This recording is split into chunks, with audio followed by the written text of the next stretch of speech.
All right, so welcome everyone. So hopefully you had a good talk. I think many of you are getting introduced to Flutter or may have used Flutter and already with other libraries, and the lucky ones may have already used MobX. So today I'm going to give it a quick rundown through the state management library called MobX. It's one of the ones which I think Google even puts up on the website, and it's been used by a lot of people. And Elos mentioned, he's also a fan of it, and the other people as well who have used it in the past and found very useful.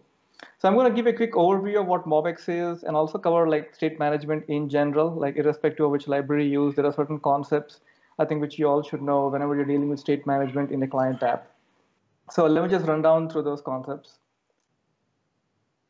All right. So let me start with the first important disclaimer. State management is actually hard. It is not an easy topic. When you start off your application, things are simple. You probably have only one or two features to deal with. And as your application scales in size over time, you keep adding a lot of features. There's lots of dependencies between features. So data that is being used by one feature, could also be used in other places. And over time, what will happen is that you will, start realizing that there will be dependencies of different kinds, like change in one place results in changes in other places. And these dependencies could be hard to manage. And you could have very subtle bugs because you forgot to depend on a dependency which is required to manage state in one particular location.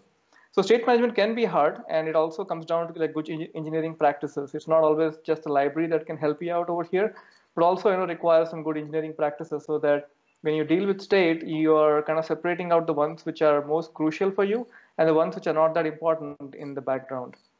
So I'll just start with that as the important thing. It's not an easy problem, but over time you'll realize that certain libraries make it easier to manage the state and remove some of the accidental complexity of managing state itself. Now, when you start a UI project or any Flutter project, let's say, you're probably blown away by the UI that your design team is creating, right? Someone is cooking up some fancy UI, and it all looks so beautiful that you jump straight into writing the UI code, picking up your layout widgets, and laying out things on the screen and so on. But it's actually an illusion that you should start with the UI. The important thing to realize in a UI application is actually the important part is not the UI itself, but the data. It's the data that drives the UI.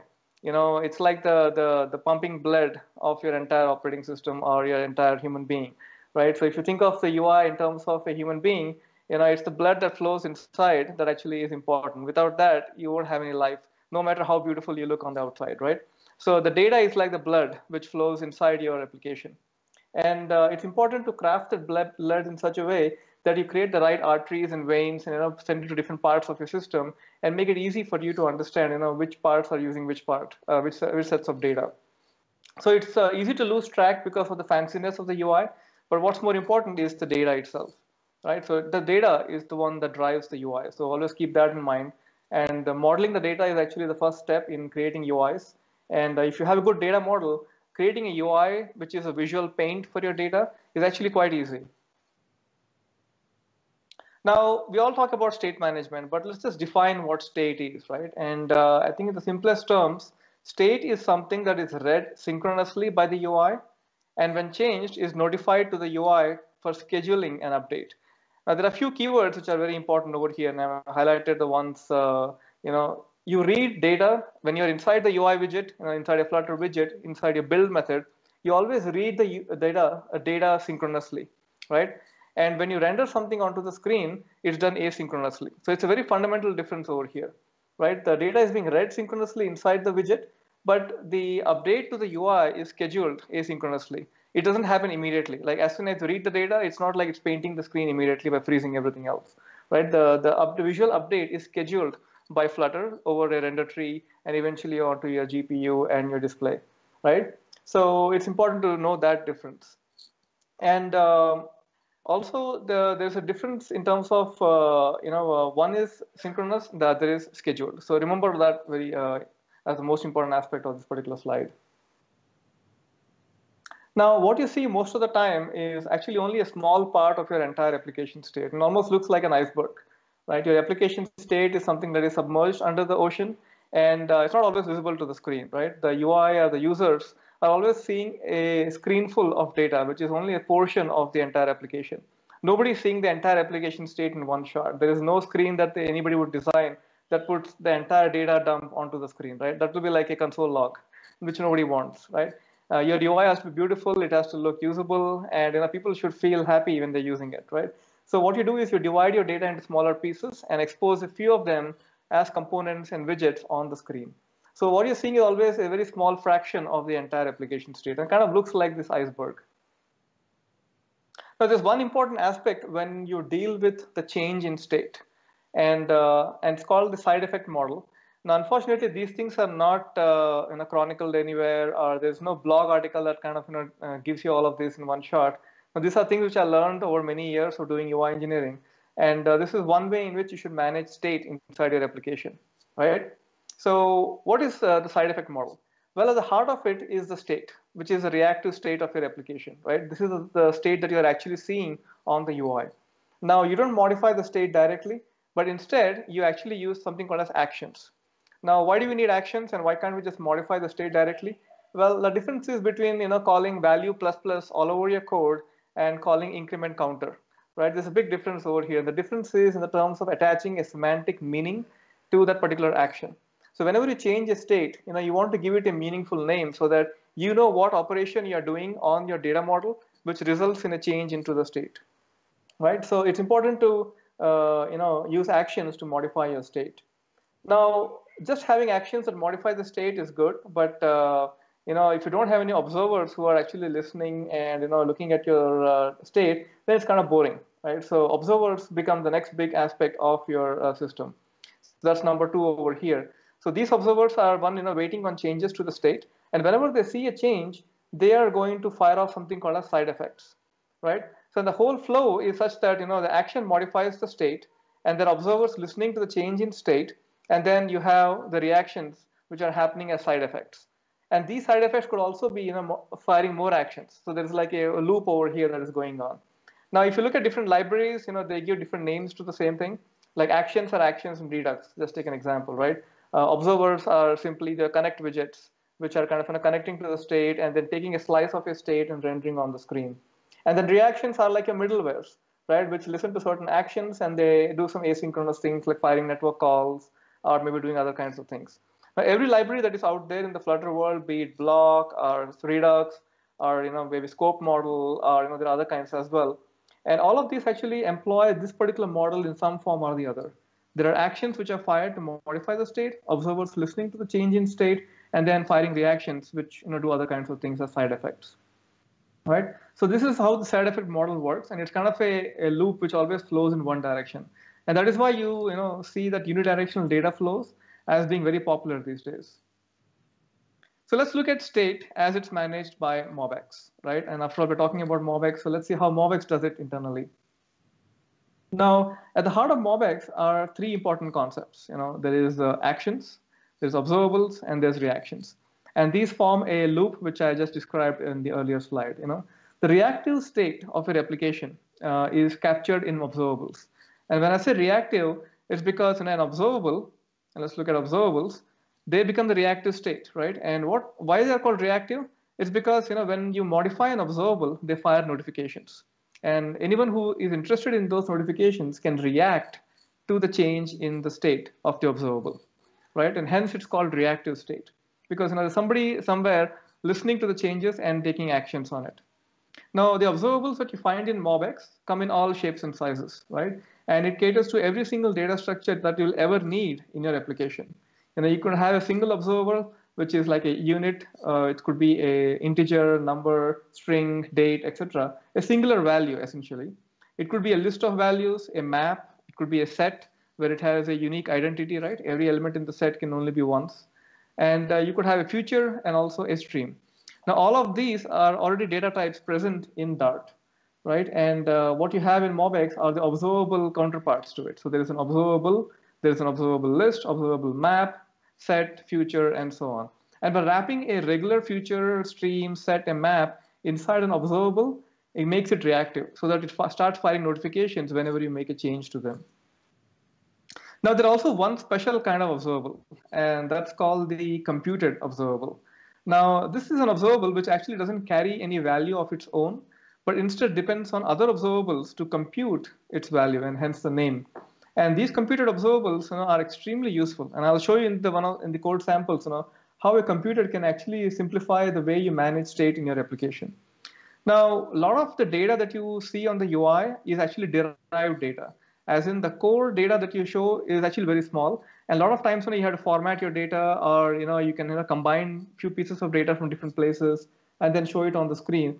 And all of these things are actually derived data. They are not really inherent to the state of your application, but they can be derived from the inherent properties. And that's why the computed observables actually capture that particular information and makes it very easy to show it on the screen. And hence this actually is a fundamental concept built right into MobX. Now I spoke about actions, right? And actions are the semantic operations that you perform on the observables. And these things could be the methods. They're very simple methods, and in case of other frameworks, you have to fire an action object, which is then results in making a dispatch to the store, and that goes to a reducer and then eventually makes the change. And in other models, you see similar kind of a behavior where you fire functions or plain methods, and then you make a change to the state, right? So actions are important because they give semantic names to the operations. And ultimately, what you're really painting on the screen is a domain model and operations that are making changes to those domain models exposed in the form of controls on the screen, right? When you click on a button, when you slide something, when you long press something, you're actually performing some change to domain model or invoking a change on a domain model. And it's important to give names to those things so that it becomes easy to identify why you're making a change and where you're making it.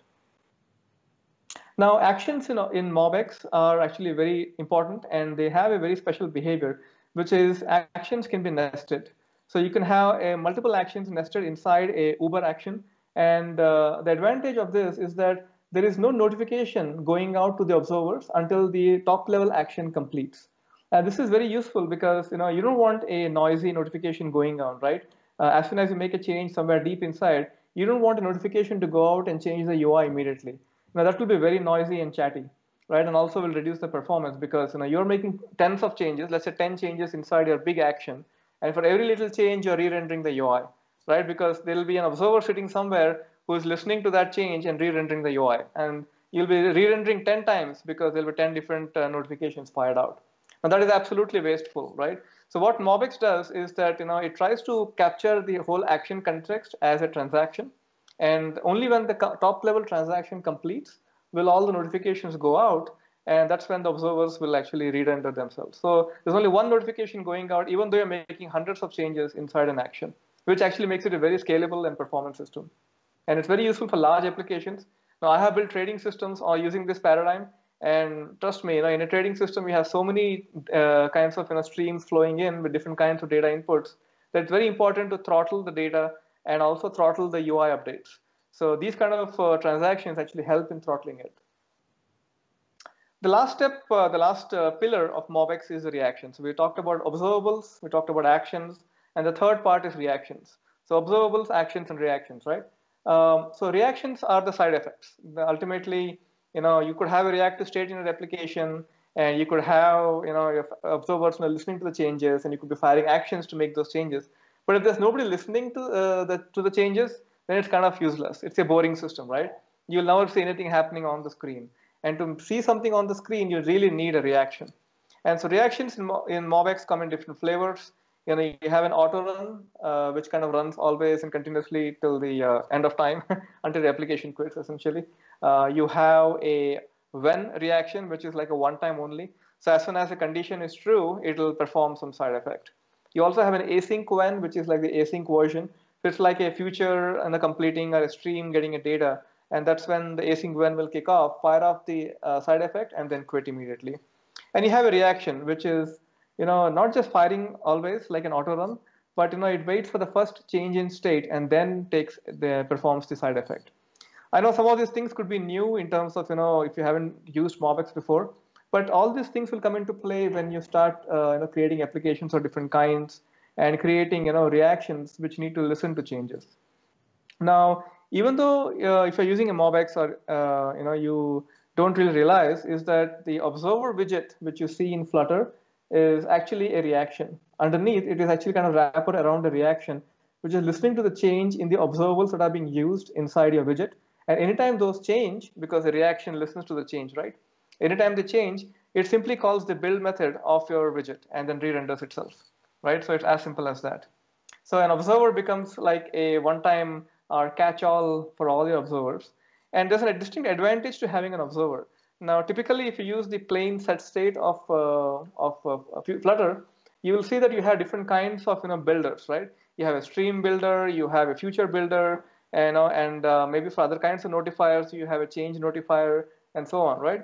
So there are different kinds of builders for different kinds of data. But observer kind of becomes like this Uber catch-all for all kinds of observable changes. So irrespective of the data structure that you're using to make a change, an observer can listen to any kind of data structure, be it a unit, a list, a map, set, future, or a stream.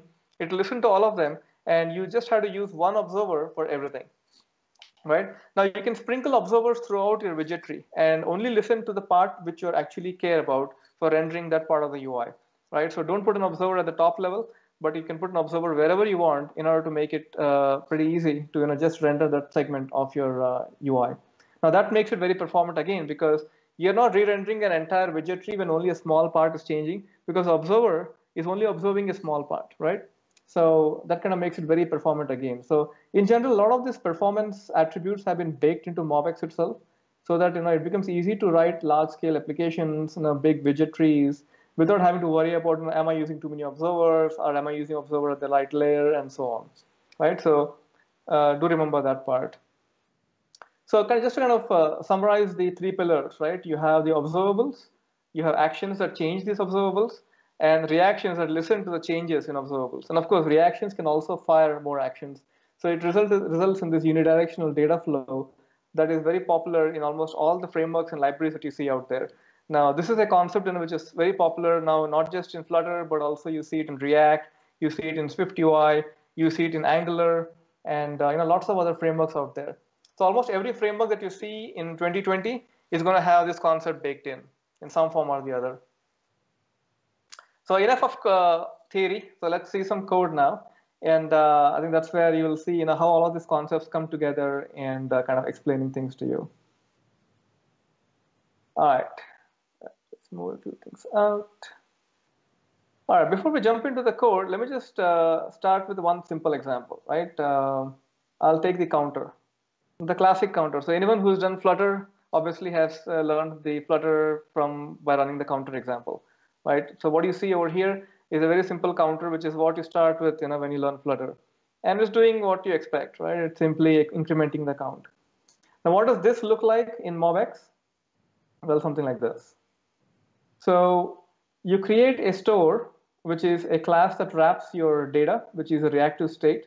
And you can see that I have already attached an observable annotation to it.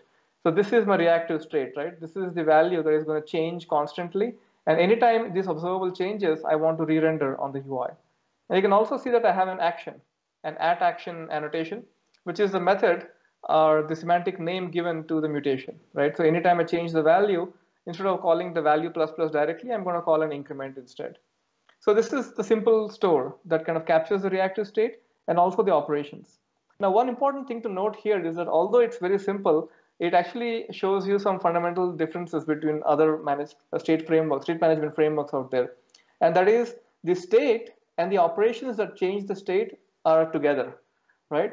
Co-location of these two things is so important and very essential to manage large-scale applications, right? As you start building more complex stores, you realize that the benefit of having the state and the methods that modify that state together also makes it very self-contained and easy to manage and scale over time, right? So this is the counter store now. Now, what does it look like from a widgets perspective? Well, it has a lot of things over here, but the most important thing to note is that you have an observer. So inside MobX widgets, you have to simply look for the observers, and observers are the places where you're reading a observable state.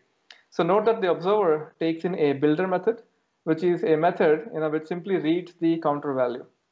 Now, I haven't done any special kind of code over here, right? I haven't set up any subscriptions. I'm not doing any notifications. I'm not kind of doing any kind of special kind of handling for this state. It is all kind of done automatically. And that may seem like magic, but actually it's not magic. And I'll show you what happens underneath But it's good to know that from a developer perspective, your experience of using the state is so simple and straightforward that you don't really have to worry about all the mechanics of wiring things together. And you don't have to feel like a system admin, right, when you're writing the code. You're not wiring things together and holding things together. It's like you can just make a change to the state, write an observer that wraps it, and you're done. It's as simple as that, literally. So here I'm just reading the counter value, and because I'm reading counter value, MobX reaction, which is the one over C over here, right? The observer is simply a reaction. It knows that it needs to start tracking this particular value and automatically starts doing that. So anytime the value changes, because I'm going to call the increment method whenever the onPressed is called, right? I can call the increment method. If the value changes, the builder knows that things have changed, and it simply re-renders the widget. Right? So pretty straightforward over there. And you can see the observable action reaction paradigm kind of working over here. Right? Now, all this sounds pretty simple, but there's something else going on over here. And that's an extra step that you have to take as a MobX developer, which is to run the build runner. Now, we use annotations very heavily in our stores, right? So this @observable, this @action, all of these actually are annotations, right? And annotations, although they are a supported syntax in Dart, they don't have any runtime equivalent unless you attach a build runner, which gives it more meaning.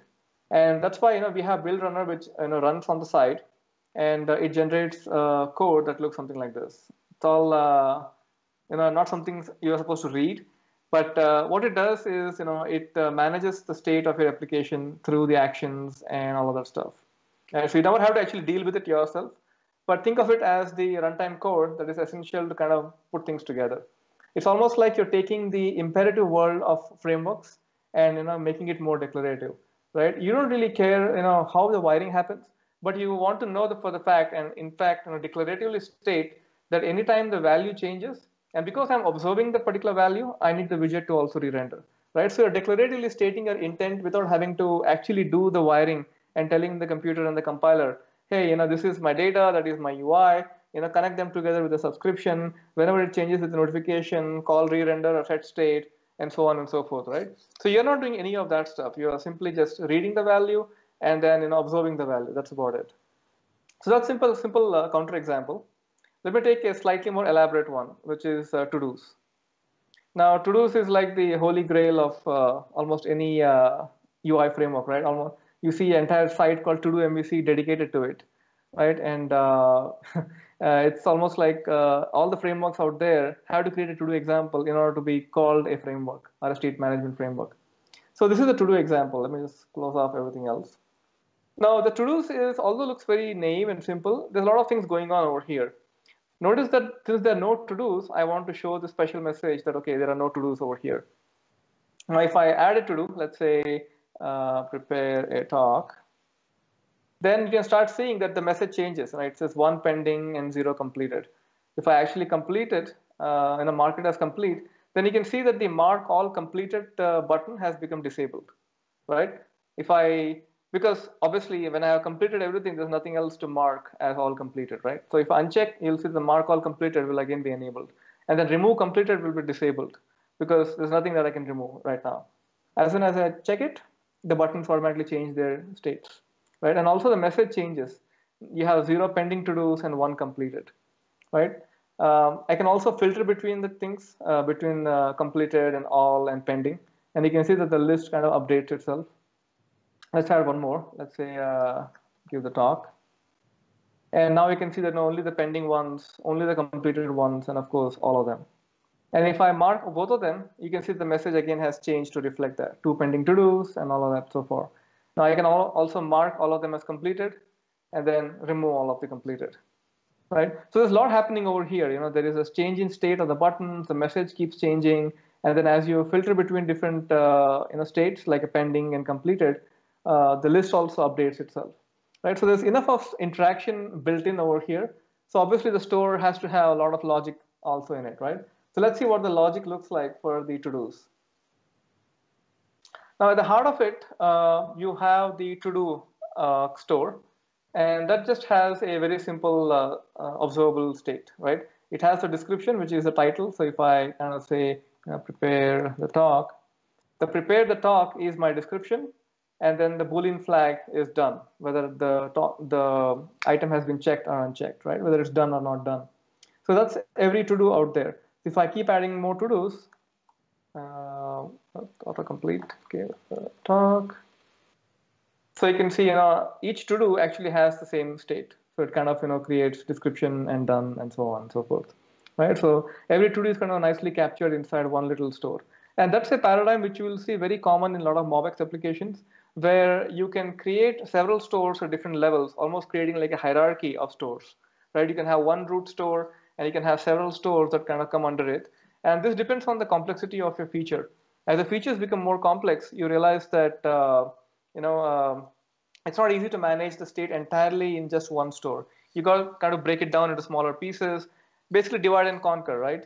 That's what you learn, when you go to a computer science class, right? You divide and conquer. You break it into smaller pieces and then kind of, approach the whole state management thing, right? So that's just a to-do, but that's not enough to manage your entire UI. So there's a separate store, which is a to-do list that is, a container for all of the to-dos, right? And notice that the state of my to-dos is actually fairly simple. It just has a list of to-dos, which is an observable list. And the reason why it is observable is because there are to-dos which will keep getting added and removed, right? So you want to observe the addition and removal of to-dos and automatically re-render over here. So we saw that when we delete a to-do, the list re-renders itself and also all of the other items over here, right? So because we need that kind of a reactive behavior, we have made this into an observable list. We also have a filter that keeps changing, right? So that's also a reactive state because the filter can be toggled between different values, all, pending, and completed. And since that's reactive and that is something visually shown on the screen, you would like to make it an observable. And finally, of course, we have the current description, which is the text that you're typing into your text field, right? So that's the core state of your application.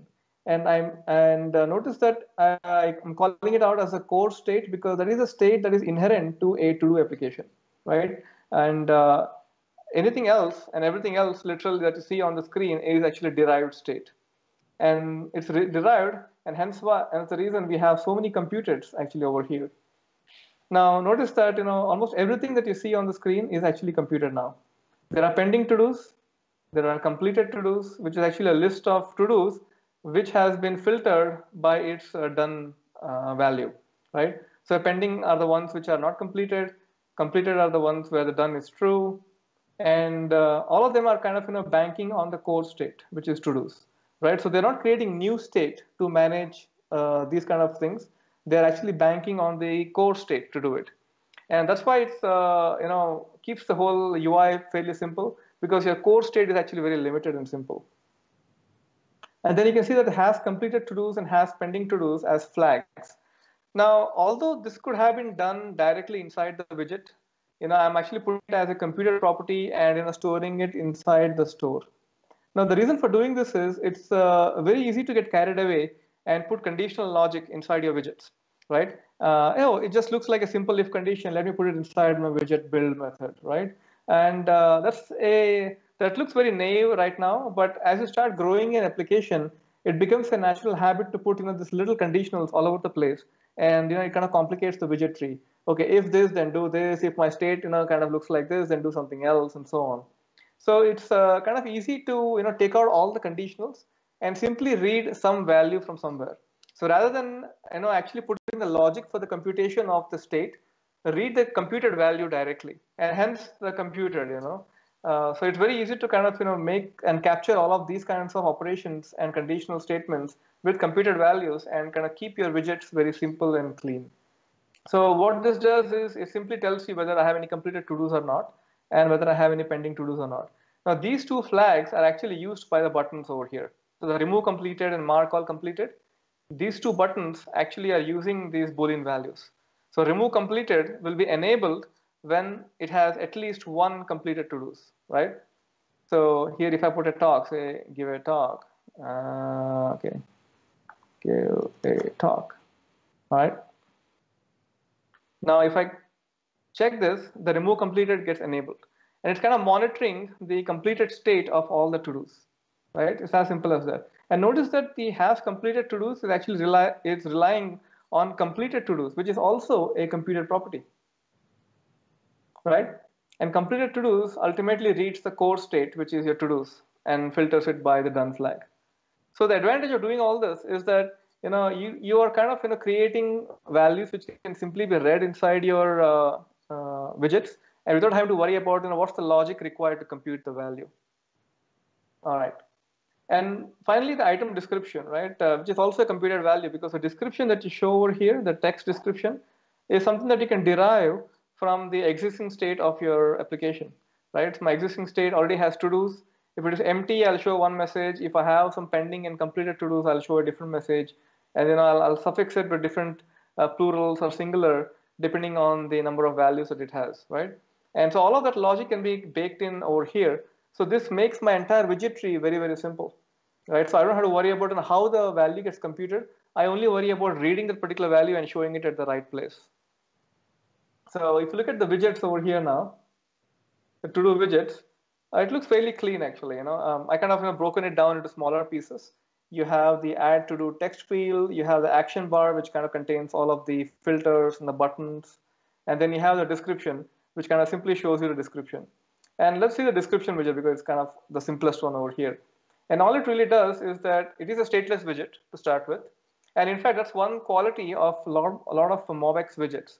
Almost all the widgets in MobX, except for maybe one or two here and there, are stateless widgets, right? So if you notice, the to-do example, which is at the topmost level of your root state tree, the to-do example is kind of rendering the entire thing, right? Now that itself is a stateless widget, and there is no state being actually carried over here. So if the top level is stateless, obviously, a lot more widgets can also be stateless, right? So description is stateless, then to-do list view is stateless, action bar is stateless. Like almost no state is actually being carried inside my widget. It's all baked into my store. But someone has to ultimately store it somewhere. And that's the reason why we use providers. And we use providers, and the MobX team is actually a big fan of a provider, because I think they go very well together, right? The provider kind of creates the initial instances of the stores, and the rest of the usage is simply reading those stores, and you don't have to worry about how the store gets created, who is creating it, where, when, and all those kind of things, right? So provider and MobX kind of work very well together. So let's look at the description widget. Again, it's fairly simple and kind of looks similar to the counter widget, right, which you saw earlier. It is simply reading a value, which is items description, which is the text that we saw earlier in my store. It's simply reading this, and that's it. You just wrap it in an observer, put it in the builder method, and whatever fancy decoration you want to do around it with paddings and things like that. And the fact that you're putting it inside a builder and reading the observable value, which is a computed value right now, is enough of a hint to MobX that it should start tracking it and automatically re-render the UI whenever there is a change in state, right? So that's all you need to do. I mean, there is no extra work on your part. Of course, you need to run the build runner on the side, which generates the boilerplate code. But that is something that can be put on a watch, and it automatically generates the G files or the part files for you, right? So if you look at more complex widgets like the list view, well, it's not doing much actually. It's just creating a list view with a builder method.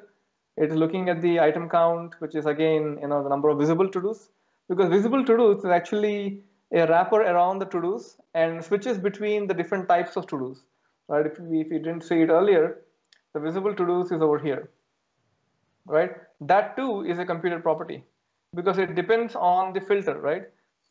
Depending on the filter, it either shows the pending to-dos, the completed to-dos, or the plain old to-dos, because you want to see all of them, right? So it's a computed property. It's a derived value from your core state. So I'm simply reading that and then rendering it out. And at each level, I also have an observer, because I'm listening to the description and also the done flag, which is right over here. Now notice that I can put this done flag just around the place where I'm reading it. So although I put an observer on the entire thing, I can actually put an observer just around this particular widget, because that's the one which is simply reading the done flag. So I don't really have to render the whole thing. But I put it around the whole thing because there's also the delete button that is there over here, which is at the entire row level. So that's why I'm putting an observer at the top level. So whenever I hit the delete button, that particular row gets deleted from the observable list, and hence the list view will re-render itself and then remove that row. So if I, for example, click delete this particular to-do, then it will remove it from the list and re-render the entire list, right? So that's about the to-dos, and you can see the state is fairly easy to manage, even though there were many interdependent properties, right? For example, all of these properties dependent on the core state. You didn't have to do anything special to manage it. You just had to create special computer properties and read the value. That's it. Nowhere you would see special kinds of logic handles just to deal with the disabled states or enabled states or computing a new value and so on. And this also keeps the UI live and always in the updated state. All right, so that's about to-dos. Let's look at one last example, and maybe then we can open up for some questions. Let's take this GitHub repos. So all I'm really doing is actually, actually I'll take the Hacker News. That's probably a little more fancy. So what this Hacker News is doing is basically showing you the the newest stories and the top stories. But it has a few network calls baked in, right? So it is making the request to Hacker News API and then getting the data and then showing it over here, right? So there is an asynchronous operation handling going on in the background over here. Now, asynchronous operations, although they sound scary and seem to be different than the regular synchronous operations, in MobX it doesn't make any difference. All asynchronous operations, are to be dealt with exactly like your synchronous operations. So there's nothing special about them besides the fact that they're a value that is computed in the future, right? So all observables, are treated equally inside MobX. So let's look at that example just to see, how simple it is. So what you're seeing over here is a two tabs. One shows the newest stories, one shows the topmost stories, right? And then it just simply shows you a list of all the stories over here. Let's look at the code itself that manages this. So this is my entire code. This is the entire code that manages the state of my UI. Well, all it's really doing is that all of the network handling and calls are wrapped inside this client, so which is a separate library which connects to Hacker News and then makes the API calls and gets me the data. But in terms of the data that I need to use to show it on the UI, I simply have two observable features. And one is the latest items and then the topmost items, which is what I use for the newest and the top tabs, right? And whenever you click on the tab, I'm going to make a request and then get the newest stories or get the new stories. As simple as that, right? And notice what I'm doing over here, right? Whenever you make a call to fetch latest or fetch top, I'm actually creating a new observable future, which is top items future equal to new over here, and then wrapping the future that I get from the underlying client. Now, the advantage of doing this is that any change in status of the future is automatically tracked on the UI, and which is why you see, this the spinner. So right now all the stories are loaded. So let me go back and come back in. So notice that you see the spinner initially, or if you go to this tab, you'll see the spinner, right? The spinner is actually on the status of the future, and that's tracked automatically, right? Because you wrap it in observable future, it's now a reactive value. So I can simply read that value inside my widget and render the widget. So that's exactly what I do over here. So let me just jump to the place where it happens. So it's, I think, feed items view. So what I do over here is I have an observer on that particular tab. And notice that I'm simply reading the status of the future and then rendering different kinds of visual feedback. If it's pending, I show the loading items. If it's rejected for some reason, if I have a network failure, obviously I'm not going to switch off my network right now. If I have a network failure, then it will show that, okay, I could not load the items. And if I have fulfilled, then it shows all the items which I retrieved from the Hacker News API. All right, so it's kind of switching between the different states, and the advantage of doing it this way is that all possible states of your network operation is now being captured, and that makes it very easy to know what is happening on the UI. Because ultimately the purpose of the UI is to be truthful to what's happening underneath, right? So you don't have to expose everything that's happening, but whatever makes sense to the user. In this case, showing a spinner or showing a rejected message or showing the fact that the items have loaded is all very useful. And it can be easily tracked inside MobX with observable features. All right, so I'm going to take a pause over there, which is, I think I've been going on for too long now. I think let's take some questions and see, if it all makes sense or if this is going too fast. Is it okay? I don't get feedback. Oh yeah, okay. Okay, could you share more on the security for apps created using Flutter? Is that the one? Okay, I think I have the wrong URL then. Can you just send me that URL, please? I think I opened up the URL which was for the previous talk. Okay. Can you ping me that URL? I think I have the one from the previous talk. Okay. On the chat, yeah. Yeah, I'm looking at it right now. Let me just quickly open that. Okay, got it.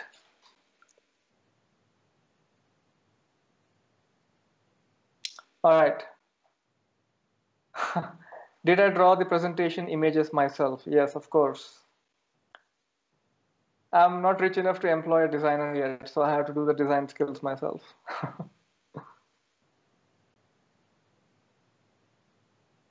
All right, let's see. So what's the difference between MobX, Block Flutter? Why would you choose one versus another? Now that, of course, is a classic flame war question, right? This can result into World War III right now. Now I'll stay away from that by saying that you should definitely try each of those things and see what works for you. But in general, the difference is mostly in terms of the amount of code you have to write as a developer versus what the framework does for you, right? So if you compare different libraries, and not just these, if you compare the different libraries that you have, a lot of times you have to do the wiring between the data and the UI, and that can be simple if your application is simple. But as you start building more and more complex applications where there's tons of features, which a lot of cross dependencies between data, then manually maintaining the dependencies can become very challenging. And that's where you want to have an automatic solution where you simply read the value that you're interested in and let the state management framework take care of automatically wiring things together, and and only selectively listening to things which matter to you as a developer, right? So inside your widgets where you're rendering the UI, you're only reading what's needed for that particular fragment of your UI and not everything. And so since you're only reading a very small part, I should never be rebuilding myself when something else changes in the world, right? So if I read the full name of a person, then I should only re-render when the full name changes. And full name could depend on first name, last name, middle name. And when any of these three change, the full name changes, so I should re-render myself. But if someone else changes the address, then I should not re-render myself, right? So these things are very simple to explain, but as you start building more complex applications, the dependencies can become very deep, and you could realize that you're unnecessarily re-rendering for things that you don't actually depend on. And those are the things which will really save you, if you use MobX, because that kind of takes away all of the manual wiring between things and keeps your boilerplate code fairly simple, actually. So that I would say is the biggest difference. But again, try it out. Don't believe me what I'm saying. Don't trust my words. I think you should give it a shot and see if it works for you. And if you like it, I think you should continue using it. All right.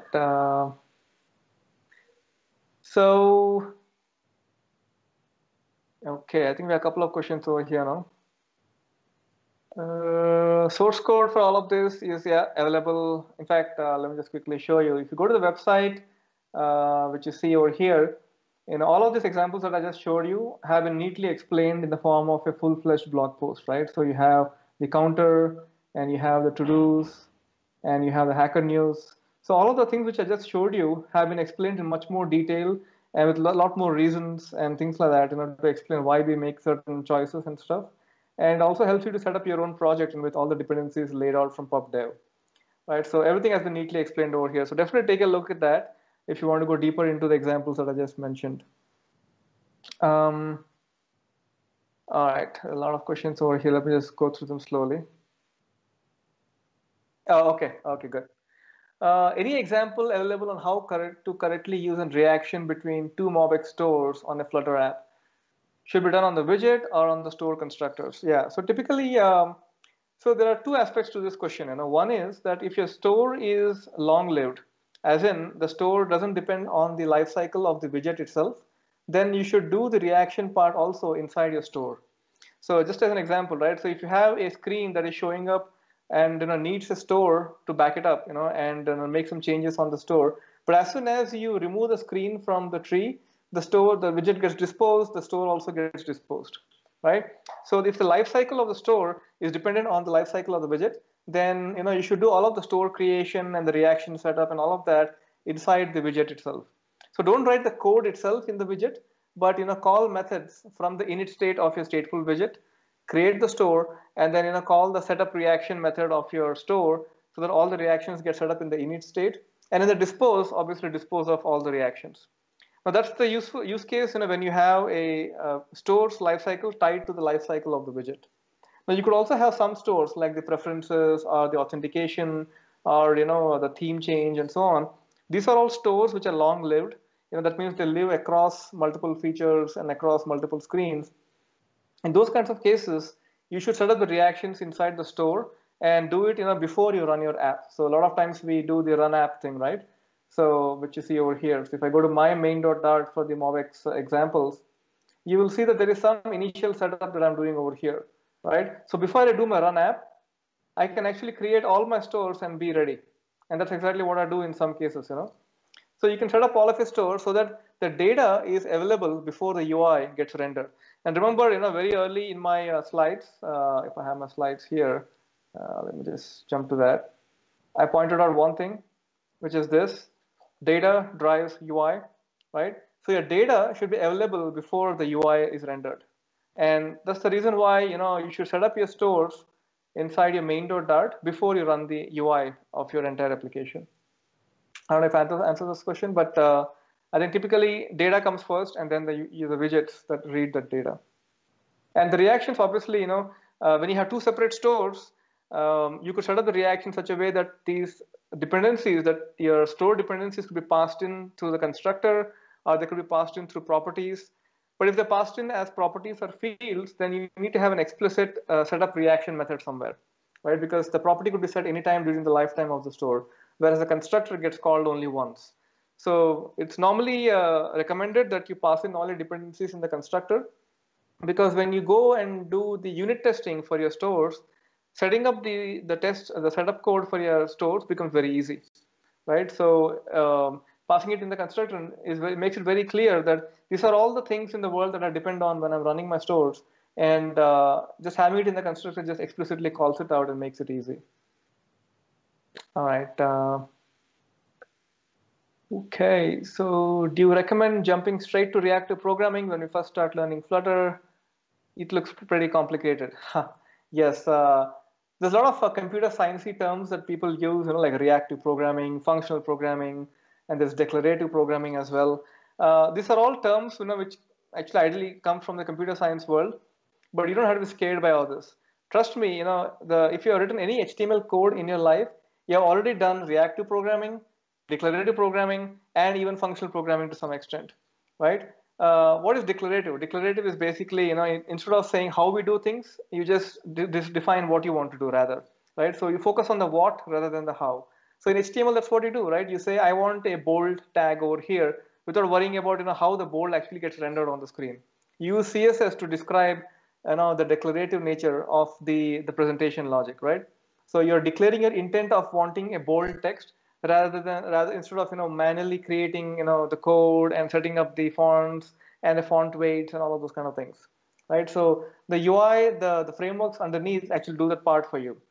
And so I wouldn't actually worry too much about not knowing certain things when you're learning. I think you should learn whatever makes sense and required for your application, and whatever gaps you think you have in your knowledge, you should fill it up slowly on a step-by-step basis, on a need basis. So don't learn everything there is to learn about, say, MobX and reactive programming and then jump into Flutter development. You can jump straight into Flutter development, and as you start developing, you realize, okay, some things I don't know, let's just pick them up, learn it on the side, and then continue along the journey, right? So it's all about the journey that matters, and there'll be many places where you will have to do some boss fights and meet with monsters and stuff. So you can do that, you can gain some extra skills while you do that. So I wouldn't worry about not knowing things initially. All right, let's take the next one. Is there a use case where block fits better than MobX? I'm sure there is a use case. I just haven't tried it myself. Now, almost all the use cases that you will meet with, when you're building an application can be dealt with both block and MobX. So it's not like only one library can do it all.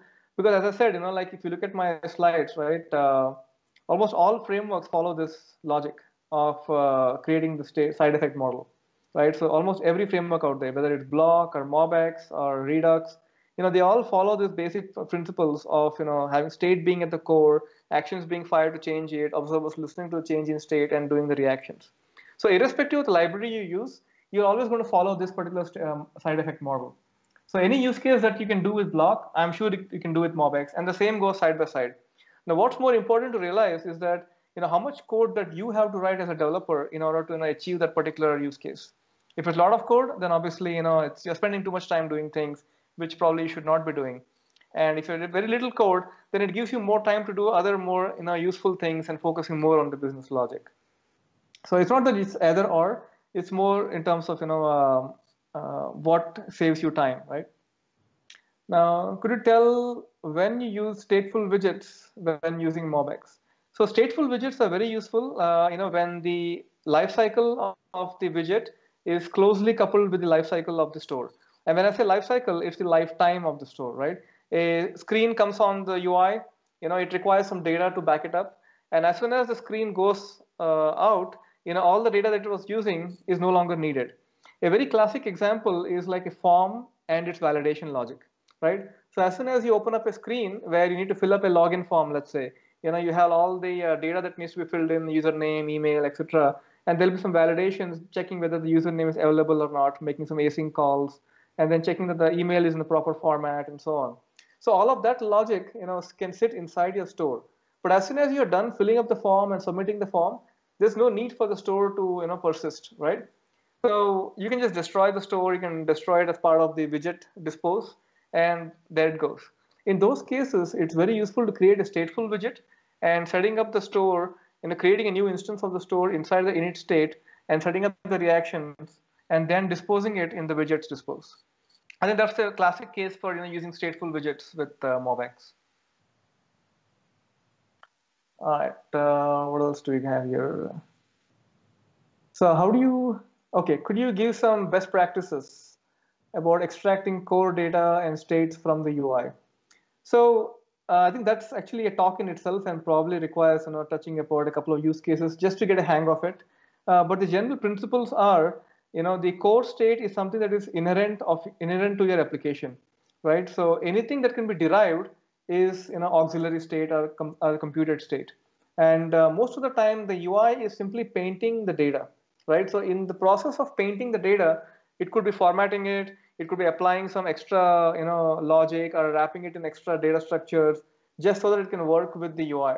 A good example is if you have a list, the same list could be rendering a table, could also be used to render a pie chart, right? But the same list in its current data structure form may not be useful and directly compatible with the data structure required for the pie chart. So in those cases, you can create a derived data set, which is like a computed property. Let's call it say pie chart data. And the pie chart data depends on your core data and then generates a data structure which is compatible with the pie chart library. Now, in those cases, you have the core state, which is simply your list, and then you have the pie chart data, which is the computed property built on top of the core data. And that is used because your UI requires your data to be in a certain form. So all those are like classic cases where you separate the core data from your computed data. I think always think in terms of whether it's core to my system, like without which my system will simply not run or exist. And if it does exist, then if it needs to exist with that data that is core to it, if it doesn't require it to exist, then it's obviously computed data. Hope that makes sense. All right, so what do we have here? So which state management is best for API service?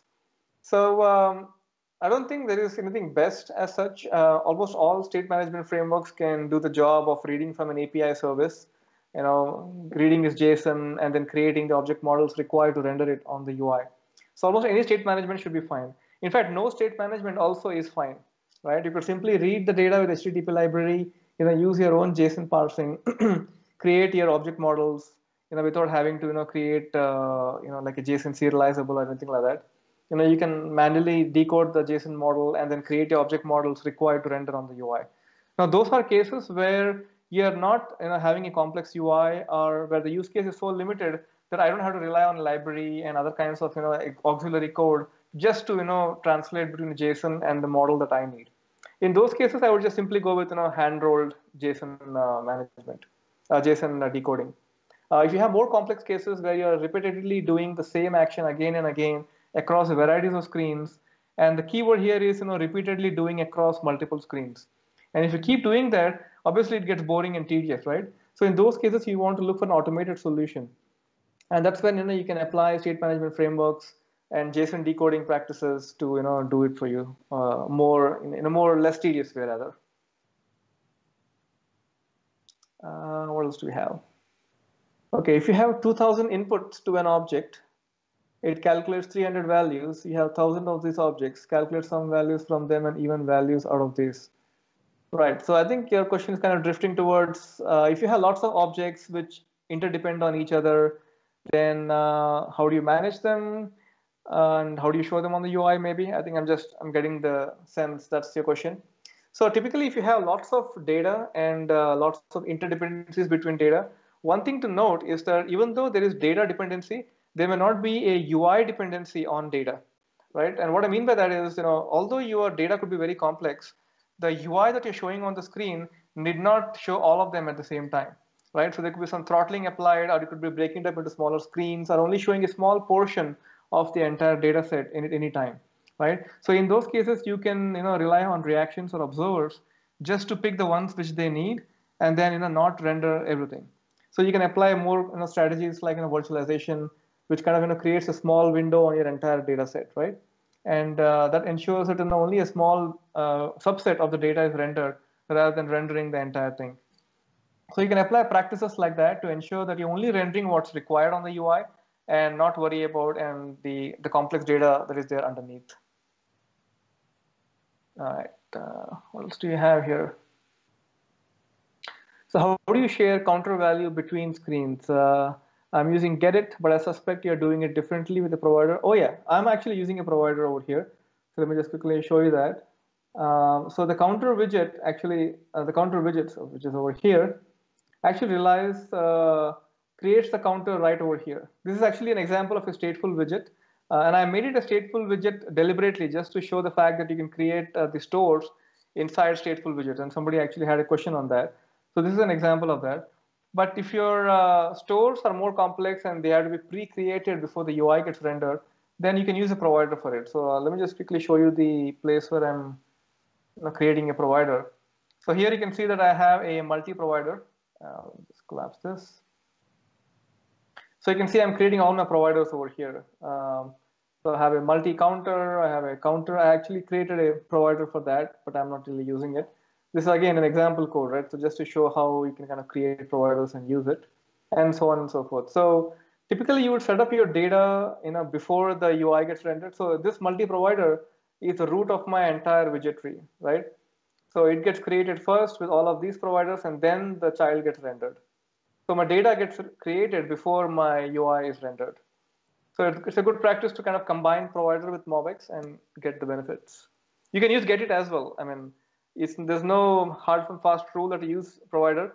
Ultimately, a provider is just a dependency container, right?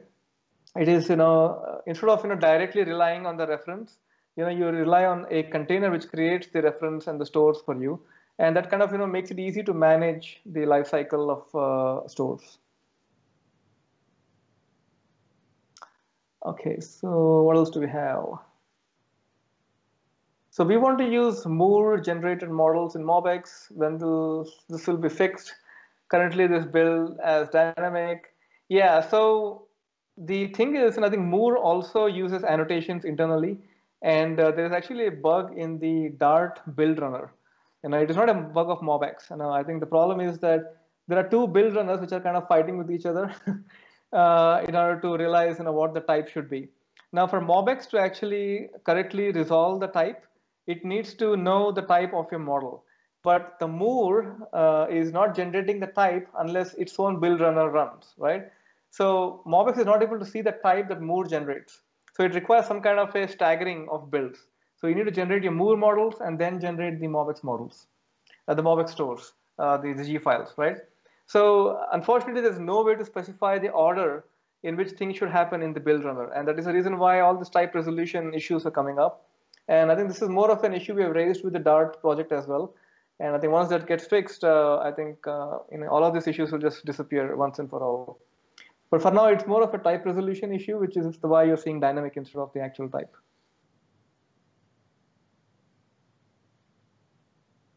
All right, one last question before we call it a wrap. All right, regarding the computed value, how deeply cascaded can the computed values be before you start running into performance issues? All right, this is again a very good question. So you can go as deep as your application needs it to be. The thing about computed properties is that unless you are actually reading the value in an observer somewhere, the value won't be computed, right? So you could have a 10 level deep computed property, and 10 levels is actually pretty deep, right? That is like a super complex application. It's almost like you're launching a rocket into space, right? That's the kind of application you're building. Now, if you have such a deep application, even 10 levels over there seems like a lot. And the computer actually is very smart to know that when someone is observing the computed value, and it automatically computes the value only when there is an observer attached somewhere. If there's no observer, the computed value will never be computed. So there's no need for actually worrying about performance. I haven't run into any issues, and I have built trading systems with very deep data trees and so on. And we haven't had issues specifically around computed properties or even around observables and other kinds of things. But give it a shot. If you're building a rocket launching application, do reach out to me.